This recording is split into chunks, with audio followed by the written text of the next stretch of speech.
Reading the memo stirred up memories I'd rather leave behind. Laura, my loyal yet unfaithful ex-wife, is now my boss. The irony is almost too much. I should have seen this coming, but honestly, I was just relieved to be out of the marriage. Now, it feels like I'm being haunted all over again. Laura used to say I was a heart attack waiting to happen, and she wasn't wrong. My doctor had warned me, but I brushed it off, thinking my relentless work for the family was worth it. Laura was always driven, always craving the luxuries like our mansion, the pool, and that unused country club membership. I thought it was my responsibility to provide these things. Now, the woman who once held my heart is back in control of my life. This hit me with a jolt, pulling me out of my apathy. I couldn't work under her, not after discovering her infidelities. I packed up my belongings, picked up my resignation letter, and walked out of the office for the last time, leaving the letter, my phone, car keys, and credit card on Sarah's desk.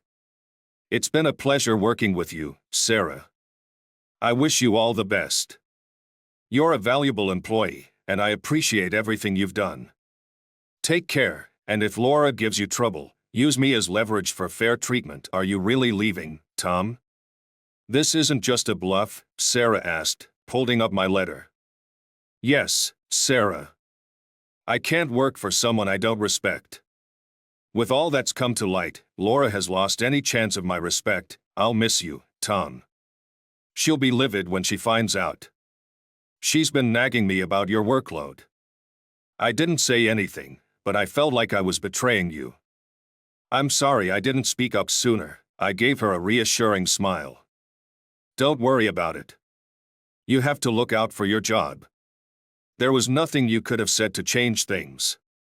I knew it was over the moment the merger memo came through. I have no secrets here, as you know. What should I say if she asks where you are? Sarah inquired. Tell her the truth. She won't be able to twist it. Do what she wants as long as it doesn't compromise your values. It was my pleasure, dear. I'll keep in touch, I said, shaking her hand and giving it a gentle kiss. As I was about to get into my car, a black limousine pulled up to the office. Laura stepped out, flanked by two sharply dressed men, looking every inch the high-powered businesswoman. In reality, we all knew she was just a high-paid escort with a fancy title. Though she looked sharp in her business suit, she always managed to look good in any outfit. Luckily, she didn't notice me. I waited a few minutes for her to enter the building before leaving the parking lot for the final time. I had settled my affairs, sold what I needed to, and put the rest in storage. Following my doctor's advice, I finally decided to change my scenery. I spent the next 3 months traveling, sightseeing, and taking a break from work-related stress. Eventually, I found a small town with a mild climate, friendly locals, and great fishing. I rented a cozy 3-bedroom cottage with a workshop by the lake, with the option to purchase it later. It had everything I needed for a fresh start. As I sat on the back porch, enjoying a cold drink, I wondered how Laura had reacted to my departure. I planned to call Sarah the next day to find out. Hey Sarah, it's Tom. How's everything going over there, Tom? It's great to hear from you. I was starting to worry you'd disappeared, Sarah said. I chuckled, watching the serene lake from my deck. Not completely vanished, but the view here is incredible. I wish you were here. How are things back at the office, Tom? You sure know how to stir things up. Laura's been a whirlwind, laying off people left and right. Ethan Brooks quit last week after she moved him to a windowless basement office. He couldn't stand it and resigned. It's a real mess. I'm sorry to hear about Ethan. He was one of the best. What's Laura thinking? She's going to ruin everything. How's she treating you? Sarah laughed. She's frustrated. She tried to fire me because I let you go without consulting her first. I told her she could try, but I'd take her and the company to court. I reminded her of what you said, and she backed off, realizing it could blow up in her face. So now I'm the secretary to the demanding executive VP of operations. I guess it's about keeping your enemies closer. I told her I wanted a hefty pay raise with the promotion. She wasn't pleased but gave in eventually. I ended up with what I asked for. Sarah filled me in on the latest office drama. I was relieved to know my departure had disrupted Laura's plans. Changing my life had been a necessity, and Laura's presence was the push I needed to stop putting it off. That was a nice bonus, though I worried it might impact others, which was never my intention. The next morning, I ran out of sugar and decided to check out a nearby store. Their lot was adjacent to mine, separated only by an open paddock. As I left the store, I nearly bumped into a young couple. After apologizing, I noticed a stressed woman in her early 20s behind the counter. "Can I help you?" she asked, as the baby began to whimper and a few cars pulled up to the gas pumps. She sighed and added, "Where is Jillian when I need her?" I offered a friendly smile and said, "I'm Tom, and I live nearby. It looks like you could use a hand with the baby. I just need some sugar." "I can help out until Jillian arrives or until you're finished," she smiled back gratefully. "I'm Olivia, and I'd really appreciate your help, Tom." I took care of the customers while they pumped gas, washing windshields and chatting with them. After handling their payments, I returned to the store, where another customer had just walked in. I approached the new customer. "What can I help you with today, sir?" He glanced at the fishing rods. "Just browsing. I'm here on a business trip and my car's in for repairs. It'll be stuck in the shop all day, so I figured I'd try some fishing to kill time." He reminded me of the businessman I used to be a year ago. Noticing he was eyeing some low-cost equipment, I asked, "Do you fish often?" He shook his head. "Not really, but I'd like to if I had the time." I grinned and suggested that investing in better gear could enhance his fishing experience and make his time more enjoyable. I helped him out, then assisted a dozen other customers while Olivia took care of her daughter. "Thanks so much, Tom. Why does it always get so busy out of the blue?" "Sophie doesn't usually fuss, and Jillian's usually here by now," I grinned. Explaining that would require a crash course in quantum mechanics, which I don't have. "Maybe you just need more reliable help." Olivia's expression fell, and I immediately felt bad for my comment. Seeing her sad eyes and a tear rolling down her cheek, she said, "Tom, it's not your fault, but I'm a widow." She shared that her husband, Mark, an Army reservist, had died in a training accident when his truck overturned. He had never known he was going to be a father. Sophie was likely conceived the night before he left. Olivia wiped her tears. "He would have been a wonderful father. He had so many plans, including this store," she said, gesturing around. In the weeks that followed, I frequently lent a hand at the store. "I know what you're thinking, and you're probably right." Olivia was attractive, and after being away from that side of life for a while, I was feeling a bit vulnerable. But it was more than that. Helping her also restored my sense of worth. Laura's betrayal had made me feel unappreciated and inadequate. Olivia seemed to understand my need to be useful. She never directly asked for help but always appreciated it. Spending time with her was fulfilling. She was fun, caring, and grateful, which was exactly what I needed. One evening, as I was heading home from the store, my phone rang, pulling me from my thoughts. "Hey, Tom. You're lucky you're not a secretary.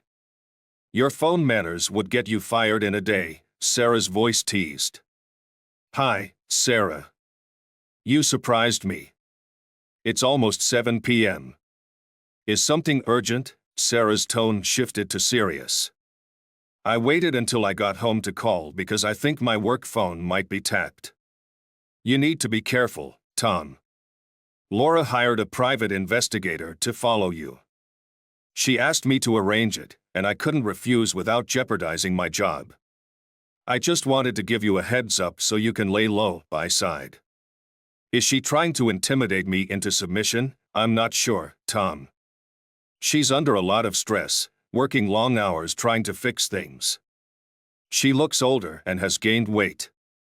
It's not from pregnancy, though. Or if it is, it's not by me, Sarah chuckled. No, it's stress and comfort eating. She's frantically searching for you and blames me for letting you leave without talking to her. Good grief. Ignoring her won't work. Here's a plan. In a week, give her a fake report saying the investigator couldn't find me, but confirm that my phone is still active. Tell her you convinced me to talk to her. Sarah sounded uneasy. Are you sure, Tom? I don't feel comfortable with this. Don't worry about it, Sarah. Look out for yourself first.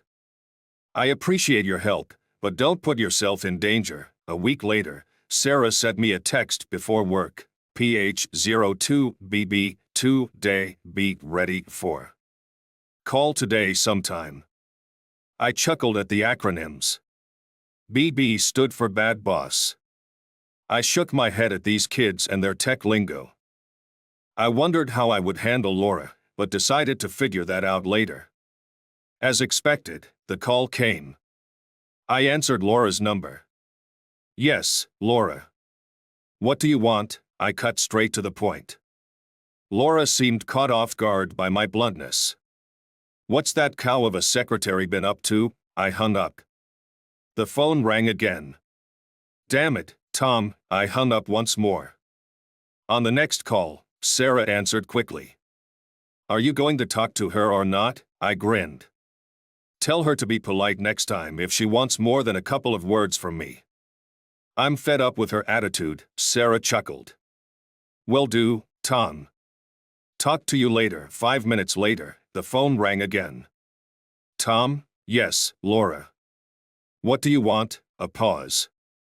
Can I talk to you for a minute? Another pause. Sarah cried on your shoulder. What did she say? Sarah is very competent. It doesn't matter what she told me. Your so-called secretary is the only reason you're talking to me now.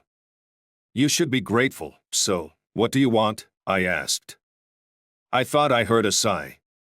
I'm sorry, Tom. I'm just a bit frazzled. I know Sarah is doing a good job, and I appreciate her. Laura was trying to diffuse my irritation, but I wondered why she was giving in so quickly. Get to the point, Laura. What do you want? I heard Laura choke back a sob. I really need your advice, Tom. I thought we could work together as a team, but you quit and disappeared before I had the chance to explain. I snickered. I saw the writing on the wall, Laura. When your company acquired mine, I didn't see the point in sticking around to be humiliated again. So, have a happy life, Laura. Goodbye. No, please, Tom, I need to talk to you in person, not over the phone. Just give me 30 minutes to pitch my idea. I'm begging you. I don't know who else to turn to. I gritted my teeth, tempted to hang up and be done with her. After a long pause, I finally said, Okay, Laura, but I'm not coming to you. You come to my office. I'll arrange it with Sarah, and she'll let you know the details. I hung up before she could say anything more, half expecting her to call back, but the phone stayed silent through the night. Laura's frustration was palpable. Why do I have to go through Sarah? Why can't you just give me Tom's address so I can come on my own? Sarah's grip tightened on the steering wheel, her knuckles turning white. Laura, this is Tom's decision. He doesn't want a direct confrontation. It's his way or nothing. I don't relish the thought of driving you around either, but if this is how he wants it, then this is how it'll be. I won't be around for your discussion, though. I'm just the chauffeur today. I busied myself chopping vegetables for the Italian sauce I was preparing for dinner. Sarah had phoned me 30 minutes ago with the news that they would arrive soon, which meant they'd be here in about 20 minutes. I aimed to make Laura feel as uncomfortable as possible, so I stayed engaged in my task, creating a deliberate sense of inconvenience. A quarter of an hour later, I heard a knock. Come in, I called out. Well, you seem right at home, Sarah remarked with a genuine smile as she entered. I grinned. Hi, Sarah. It's good to see you.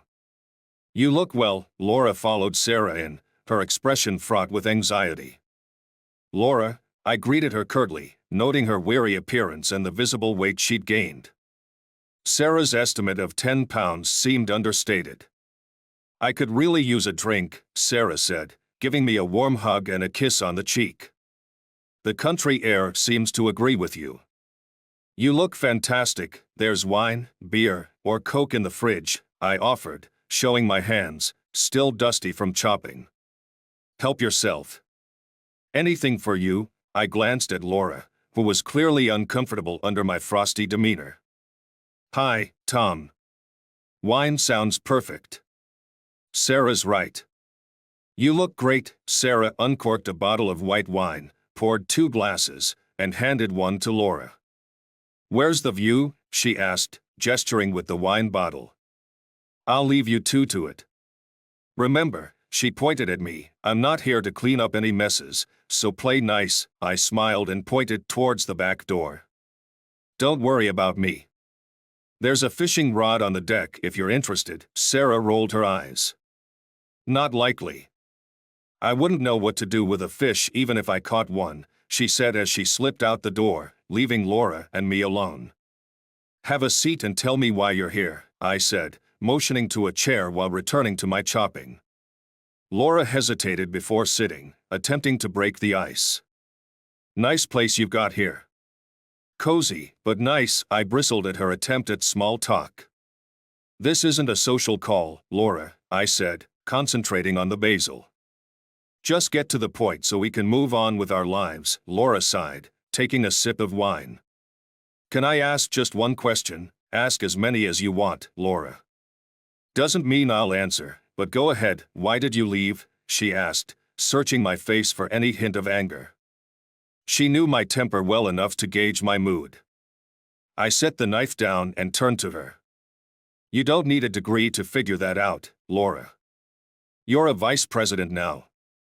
Surely you can connect the dots. Laura's face reddened with irritation. That's quite a blow, even for you, Tom.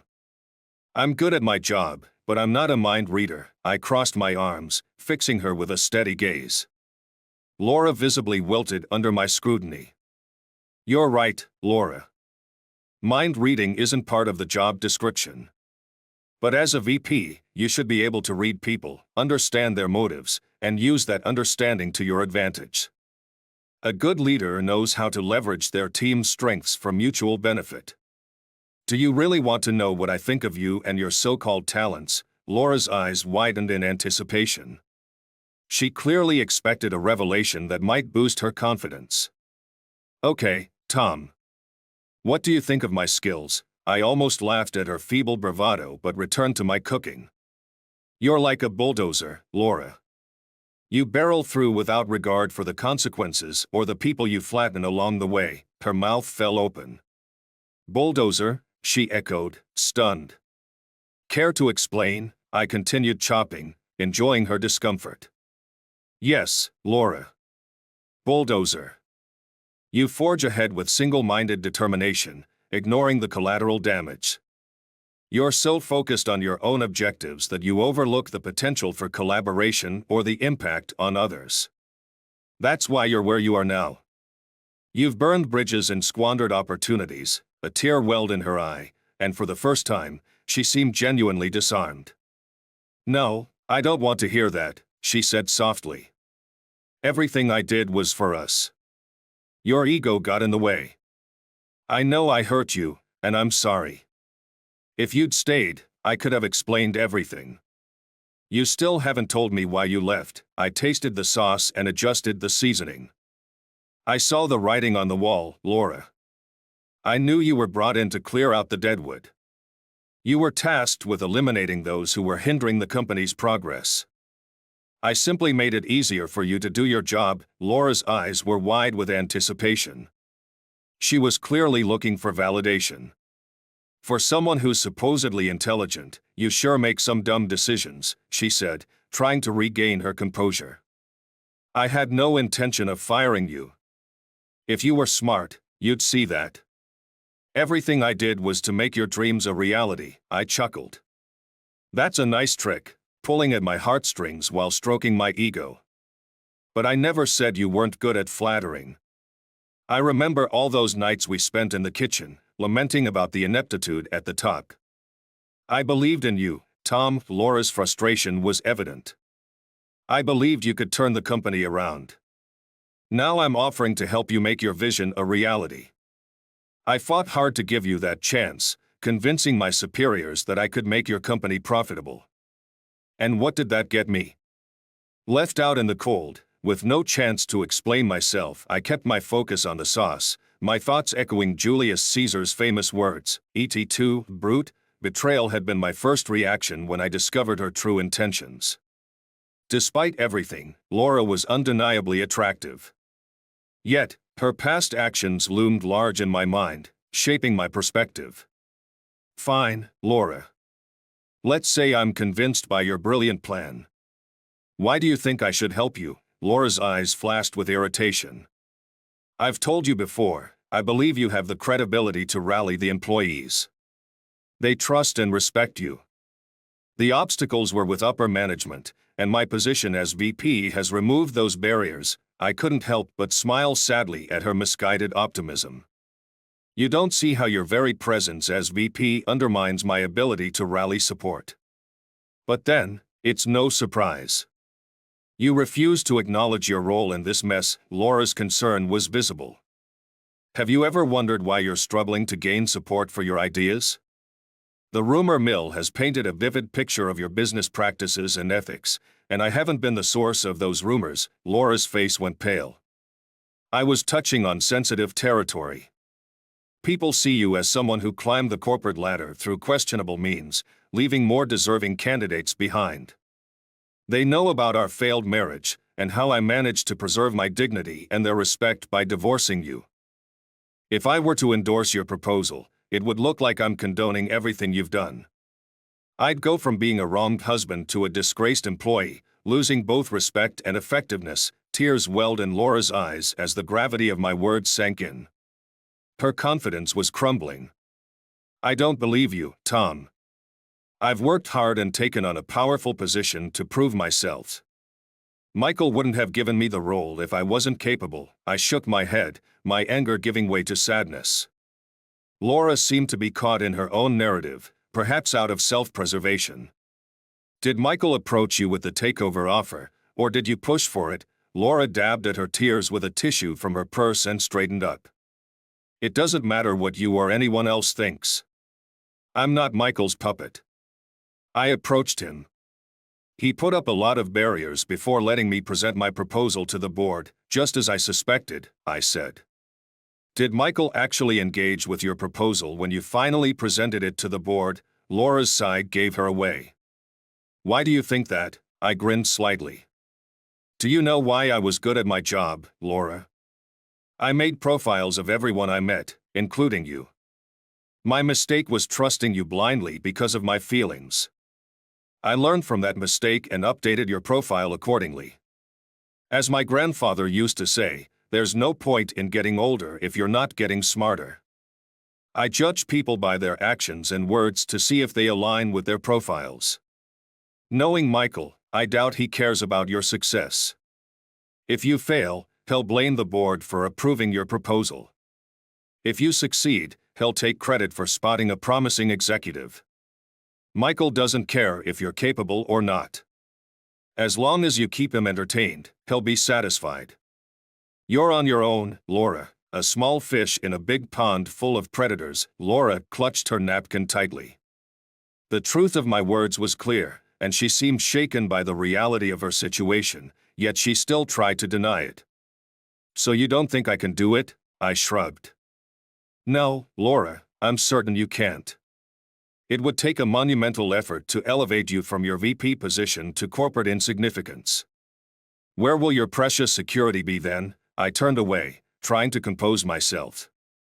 From what I hear, you've managed to spin your wheels and create so much chaos that it's hindering everyone else's work. I'd be surprised if the next shareholder meeting doesn't announce a significant drop in profits.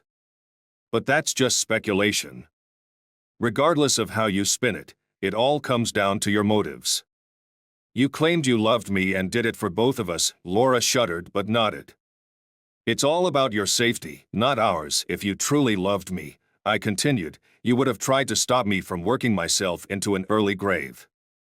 You called me a heart attack waiting to happen. I paused, letting the weight of my words sink in before continuing. You didn't try to stop me, I said, my voice cold. If you did, it was half-hearted. You just waited for me to drop dead. You could have threatened divorce to make me reconsider. Your infidelity made me see things more clearly. That's why I'm here now, feeling better than ever. I love you, Tom. I didn't want to divorce you. But you were willing to let me work myself into an early grave. Does that sound loving? Laura couldn't argue with my points and looked away, unable to meet my gaze. I didn't mean what I said before, and I still love you, she pleaded. I regret a lot of what I said. My stern expression must have shown my skepticism. I'm sure you believe what you're saying, Laura. But it doesn't change our situation. You need to understand that I can't trust you now, either personally or professionally. You've made it to the top. Now you'll have to wait for Michael to retire or leave before you can aim for CEO. You've decided this is a good time to solidify your position and chase that coveted role. Laura tried to protest, but I cut her off. Your plan is clear. You want to take over my old firm and push me to work hard again to benefit you. I'm astonished you thought I would follow your lead. When I kicked you out, I made it clear I wasn't weak. Maybe I was wrong to set you up to fail. Laura struggled to hold her composure. You're talking nonsense, Tom. I think you've got it backward, she countered. I sighed in despair. You've heard of the saying, being cruel to be kind. I wasn't trying to be kind. I led you on, only to cut you down harshly. Instead, I went to Michael and made him fulfill his promise to make you a GP. I didn't want to see you suffer, even though you deserved it. I made a mistake by letting you believe there was a chance I'd take you back. Your love notes on my birthday, Christmas, and other occasions were a testament to that. I checked the sauce and added water to the nearly dry pot. If I had done what I should have, you'd have disappeared to some unknown place to start over. That's what I want you to do now. Walk away and start anew. Tears streamed down her face. You might have to go back to a secretarial job, but it won't be as bad as staying and fighting. You'll be lucky if you're allowed to lick stamps while some post office clerk entertains you. My words seemed to hit their mark. Her defiance was now replaced with sadness. I know I hurt you, Tom. I berate myself every day for it, but what you're saying is just cruel. You don't believe in me, yet I believe in you. Well, if that's how you feel, watch and I'll show you how it's done, she said with a mixture of defiance and resignation. At that moment, there was a knock at the door. Come in, I said, irritation creeping into my voice. Is everything okay, Tom? I'm sorry if I'm interrupting, Olivia asked, peeking her head in. I sighed, realizing I'd lost my temper. I'm sorry, Olivia. Please don't come in. Laura was just leaving. I glared at Laura, waiting for her to get up. I'm sorry, Olivia. Please don't come in. Laura was just leaving. Laura glanced at Olivia standing in the doorway. Olivia was younger, perhaps by 5 or 10 years, and striking with her long, flowing dark blonde hair. Understanding dawned on Laura's face as she took in the scene. She saw the food simmering on the stove and started to cry as the reality of the situation sank in. What? You thought this dinner was for you? I said, my voice hard. I told you this wasn't a social event. Don't be upset that I invited a friend to dinner. We broke up years ago. The only reason I let you come here was to make you face reality. Laura stood up, head bowed, and hurried past Olivia, muttering, Tell Sarah I'll be waiting in the car. Olivia watched Laura leave with a worried expression. I hope I didn't make things worse, she said. I can go if you need to handle this, it's not your fault. I'm glad you showed up when you did, I said, hugging Olivia and kissing her cheek. You can watch the pasta for a minute. I need to let Sarah know our meeting is over and she can take Laura home. I stepped out onto the back terrace and saw Sarah napping in the afternoon sun. Laura's words echoed in my mind. Now that she was vice president, she had removed all obstacles blocking my ideas. It made me reflect on how to move forward. "How do you like the view?" I asked. "It's just like you said, Tom." "Amazing," Sarah said, smiling and closing her eyes. "How did it go in there?" "I didn't hear any shouting, not well." "She's not backing down." "She's waiting for you in the car," I said. Sarah looked at me curiously. "Can I ask you something?" "Sure, Sarah." "Ask away." She raised an eyebrow at my unusual question. "How do you see your future at work?" "How ambitious are you?" Sarah's eyes widened. "I'm not sure what you're getting at, Tom, but if it's what I think, I'd like to take Laura's job. I know I can do it well, but I won't compromise my values." I nodded. "I think it's time to end this charade. Can you contact Ethan Brooks and meet me in town in 3 weeks? I might have an offer for both of you," Sarah agreed. I led her back inside, where she saw Olivia at the stove. Sarah poked me in the ribs with a playful grin. "Now I see why Laura ran off." "You old dog," I smirked. "She's gorgeous, and probably the final nail in Laura's coffin." "Laura never was in her league." "I'm not even in Laura's league," I said with a wry smile. "Olivia is stunning, probably the final blow to Laura's ego. Laura was never in her league, and she's just dealing with her bruised pride right now." I looked at Olivia, appreciating her beauty and grace. "And she's as wonderful on the inside as she is on the outside." Olivia glanced up when I introduced Sarah. "Nice to meet you." Tom seems to have quite the roster of women in his life. "I'm not sure there's room for me," she said with a hint of shyness. Sarah chuckled.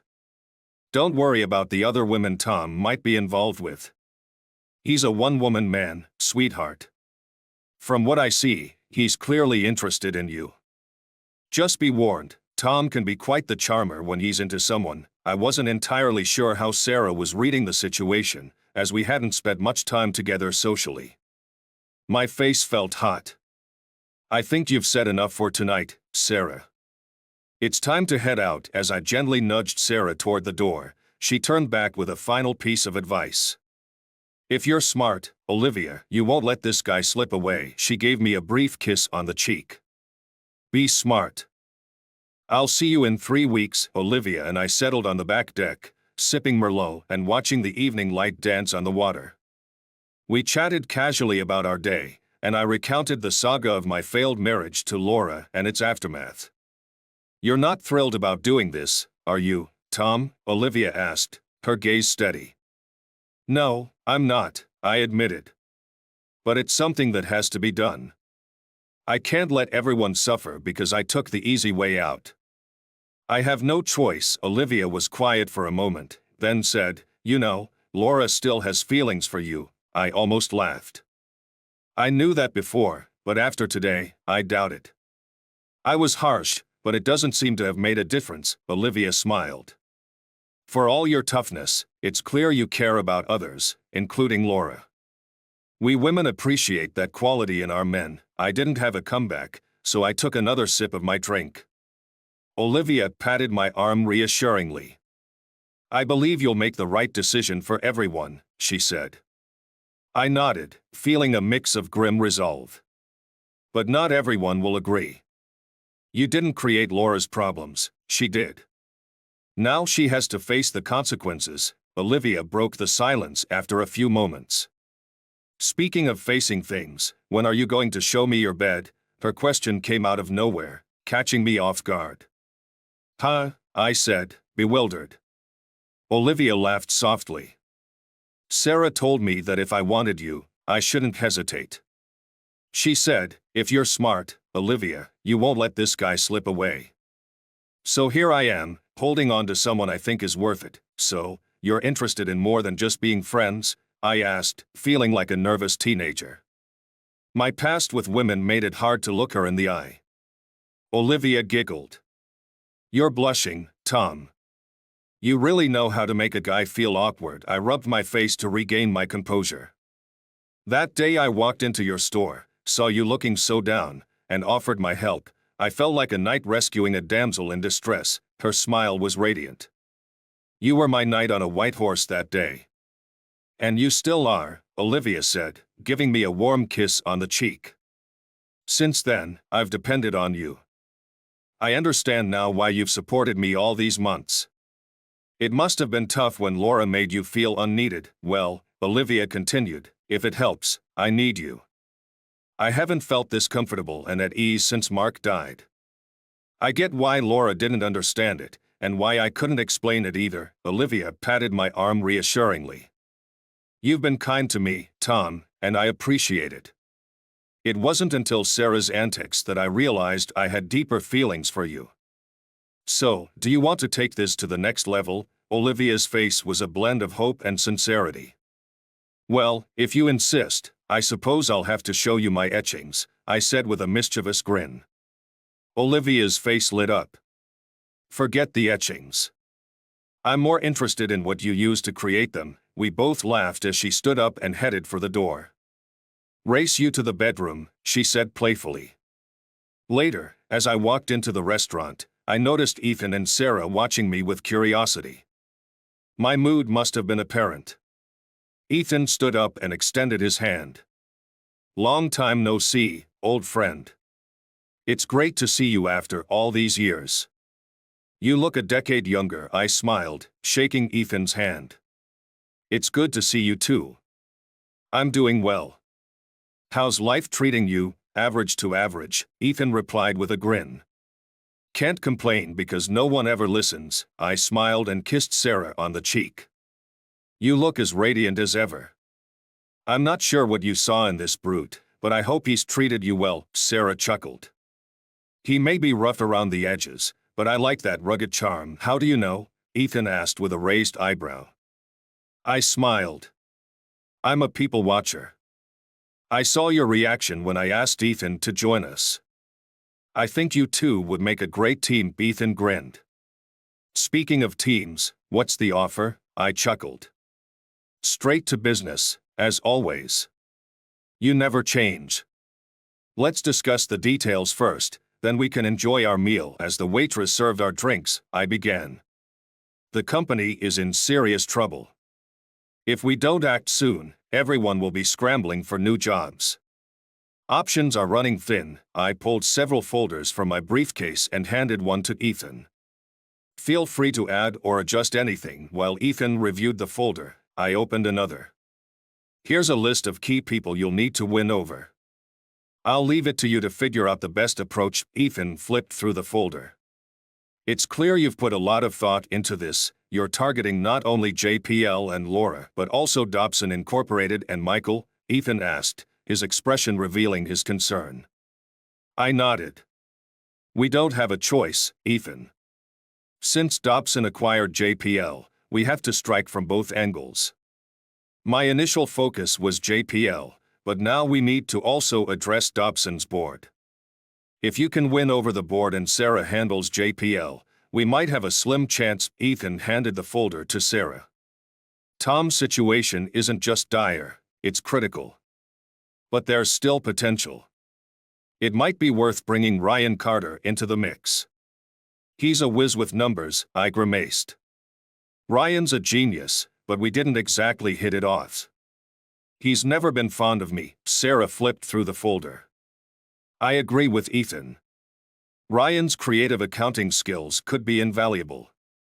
I'll reach out to him. Ethan picked up the second folder and scrutinized the list of names. I'm not sure I can meet some of these people, let alone convince them to join us. I smirked at Ethan's hesitation. What do you think I've been doing for the past 3 weeks? There's one name on this list, Petrov, I couldn't get close to. If we don't get him on board, our efforts are doomed. Ethan raised an eyebrow. How did you become so influential? Influential, I scoffed.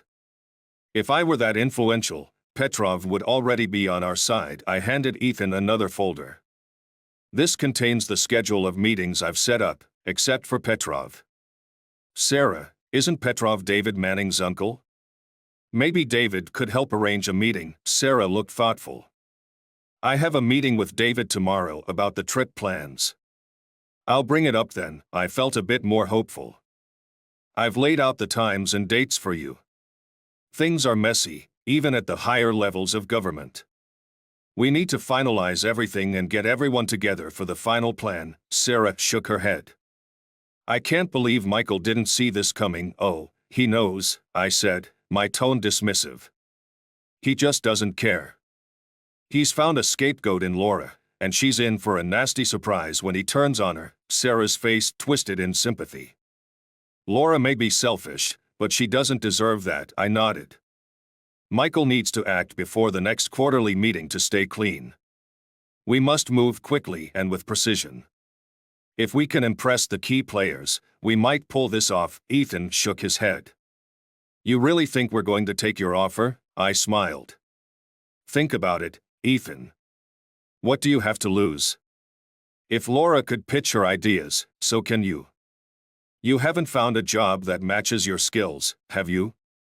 I know you have issues with Laura, and Michael's not on your Christmas card list either. Sarah believes in you as much as I do. It's your chance to shine. I've done all I can. Now it's up to you to deliver. Ethan laughed, joined by Sarah. All neatly wrapped with a pink bow, he said sarcastically. Sarah frowned. What about Michael? He won't give up without a fight and has the means to sabotage us before we even start. I grinned. Leave Michael to me. You won't have to deal with him. Just keep Laura occupied so she doesn't do anything reckless that could bring us all down. Sarah smirked. After your conversation with her, she's more focused on proving you wrong. You really threw her off balance. I've had to adjust many of her proposals just to make her look competent. Ethan, Sarah, and I enjoyed our meal while strategizing. As we wrapped up, we planned to reconvene in 2 days with additional allies to finalize our approach. The next meeting was intense. Sarah and Ethan had rallied a half-dozen supporters, including Ryan Carter, who, as I expected, was hostile but listened. Let me see the financial packet, Ryan demanded. We watched as he quickly reviewed the numbers. This is nonsense, Beckman. You can't back these numbers up. I wanted to snap at him but managed to stay calm. They're estimates, projected approximations. Ryan smirked. Don't quit your day job, Beckman. These numbers are as unreliable as weather forecasts. It's time to show me the money. I knew I had to handle him carefully. Listen, Ryan. Can I call you Ryan? I know we haven't seen eye to eye since Laura took over, but you're here because you're the best at what you do. Ryan's chest puffed out slightly, and I sensed I was on the right track. Ryan grinned. I might seem like a mere labor to you, but I'm not so naive that I don't recognize condescension. I gritted my teeth but maintained my composure. I realized that might sound patronizing, but it doesn't change the fact that you're an expert. We need you to make these projections work. I addressed everyone in the room.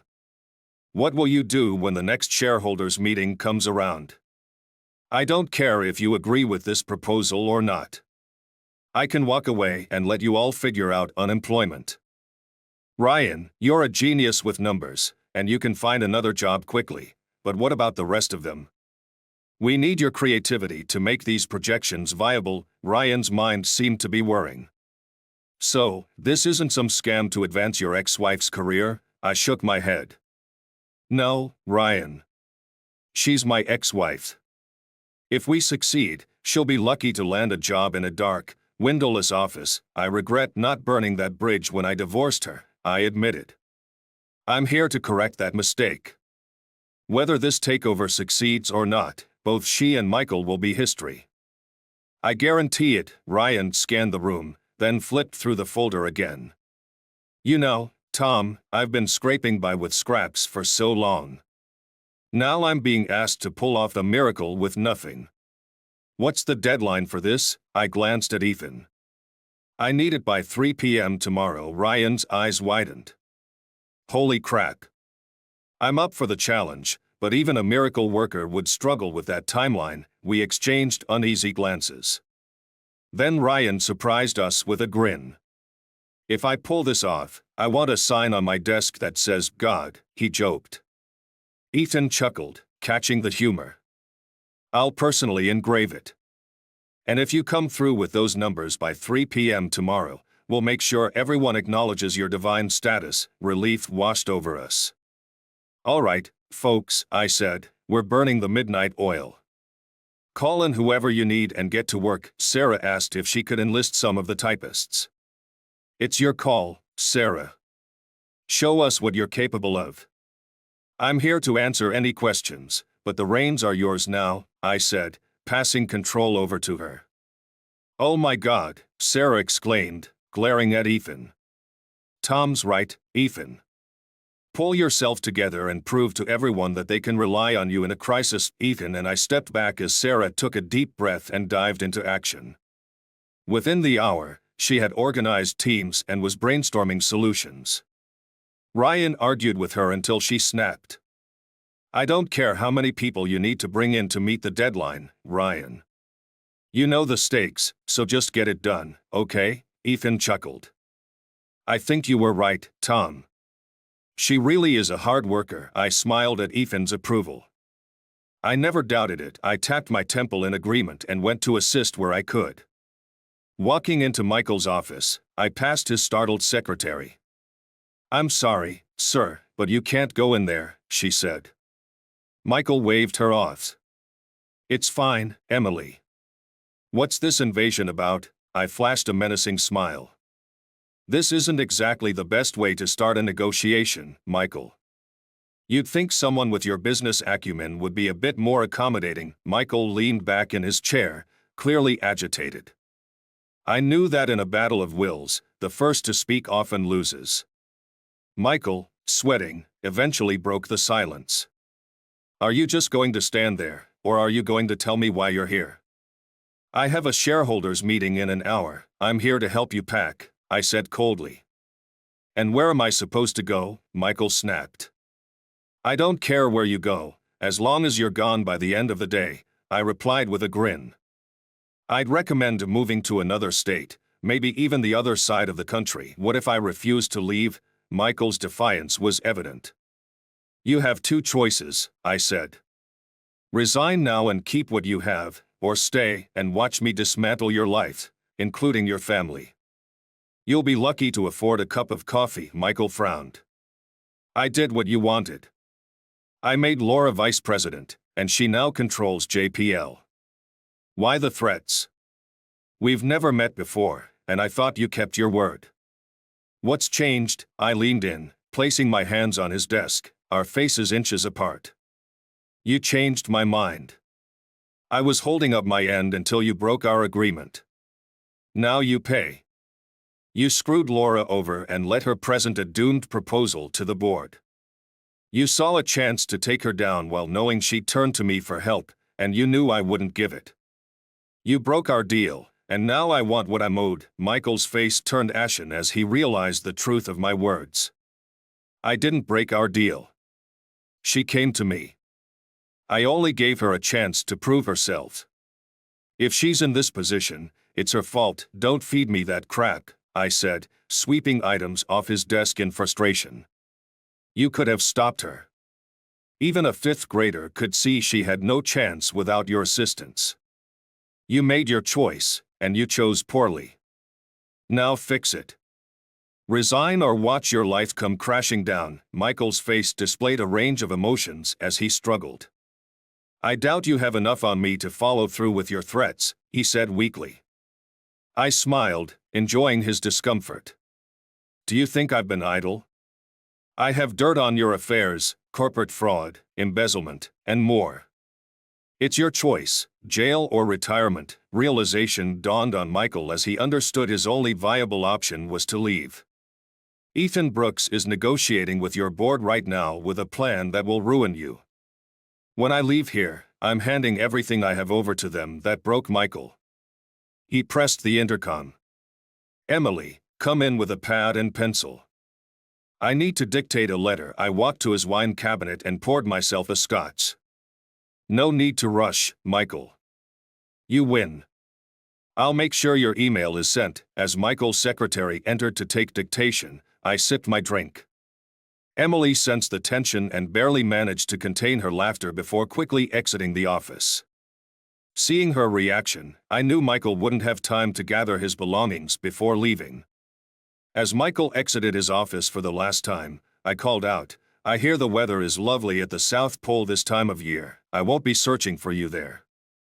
"Have a nice day, Michael," I said, finality in my tone. A few minutes later, Emma returned, her face alight with relief and gratitude. She threw her arms around me. "Thank you, Mr. Beckman." "I can't thank you enough," I pulled back, confused. "Why are you thanking me?" Tears brimmed in Emma's eyes. Michael was trying to blackmail me. He'd been making unwanted advances, just subtle hints so far, but I'm certain he planned to push harder if I didn't comply. "What you've done means more than you know." Anger flared up inside me at the thought of Michael's actions. I'd watched Laura suffer, and now Michael was targeting Emma. His fate was sealed, and I suspected his marriage was on the rocks. If all goes as planned, he'll only ask you to do your job well. He's a fair man who values loyalty. Emma gave me a quick kiss on the cheek. "You're on my Christmas list now. I'll try to convince my husband to name our next son after you," she said with a grin. "Thanks again for everything." She handed me an envelope. Typing this letter was the most enjoyable part of my week. 6 months later, I walked into the office Michael had vacated. "Good morning, Emily. Is Mr. Brooks in?" "Good morning, Mr. Beckman." "Yes, Mr. Brooks is expecting you." As I reached for the door, she added, "Mr. Beckman, you were right. Mr. Brooks is everything a secretary could hope for." "Thanks again," I smiled as I entered Ethan's office. "How does it feel to be the CEO of one of the most profitable companies on the market, Tom, you old rascal? Where have you been? I can't express how much I appreciate what you've done for everyone, especially Sarah and me." "She still pinches herself every morning to make sure it's not all a dream." I raised an eyebrow. "Oh really? How do you know that? Are you waking up next to her? Is there a mini merger on the horizon?" I teased. Ethan shrugged. "We're negotiating, but a deal is likely. Sarah would love for you to be there when we finalize things. And I hear you've got a little one you're caring for." I laughed. "Exactly. While you were saving your business, I was busy building mine. Olivia is a wonderful addition. If I get the chance, I'll hitch my wagon to her star." As our laughter faded, Ethan grew more serious. "Have you heard about Laura?" I sobered. "Yes, Sarah called me about Laura's hospitalization. The stress overwhelmed her, and she had a breakdown. Sarah asked if I'd visit, but I felt it would be best to wait until she gets professional help." Ethan nodded. "That's probably wise. Sarah feels some sympathy for her and might offer Laura an entry-level position at JPL. I hope that doesn't bother you." I shook my head. "No, I don't hold any ill will towards her. I don't even think about her much anymore. She's just someone I used to know. I hope she finds peace and moves on." Ethan leaned back in his chair. "So, no interest in coming back? I could offer you a great job with a generous package." I grinned. "Not a chance. Besides, you've got things well in hand. From what I hear, you've got God himself working for you now." Ethan burst into laughter. "Oh, I almost forgot about Ryan. He got his plaque and earned everyone's respect. You were right, he's a math genius. For a while, he was the hotshot. I'd walk into board meetings with his financial reports in hand, an hour before the shareholders met." Ethan chuckled. "What's so funny?" I asked. "I was just thinking about how Ryan handled those girls sneaking up on him. Let's see how he fares with women when he's trying to apply math formulas. If he succeeds, I might just believe he's a god." I laughed. "I would have loved to see that and be there for the board meetings." But I had my own business to tend to. While you were making board members, poor Michael was sweating it out at the table you now occupy. Ethan smiled. If you ever need a job, just let me know. I shook my head. I have everything I want now. Olivia and I have started our family resort. I'm here to offer you corporate rates for Thanksgiving weekend. You could hold contests and promote team building. Ethan nodded. That sounds like a plan. Maybe we'll have a fishing contest or two to build camaraderie. Olivia and I were later invited to Ethan and Sarah's wedding, and now they have two wonderful boys. They remain a strong team in the business world. At Christmas, we received cards from Emma and her family. She even convinced her husband to name their next child after me. Her name is Samantha, short for Tom. Michael has vanished since his wife tossed his belongings onto the lawn and turned on the sprinklers. His eldest autographed guitar became a necklace for his garden gnome after Beth dropped it on his head. I hear he might be hunting penguins in Antarctica to stay warm, but that's just a rumor. As for Laura, after getting the help she needed, she accepted Sarah's offer for a secretary job at JPL. She sold her mansion and bought a modest apartment close to work.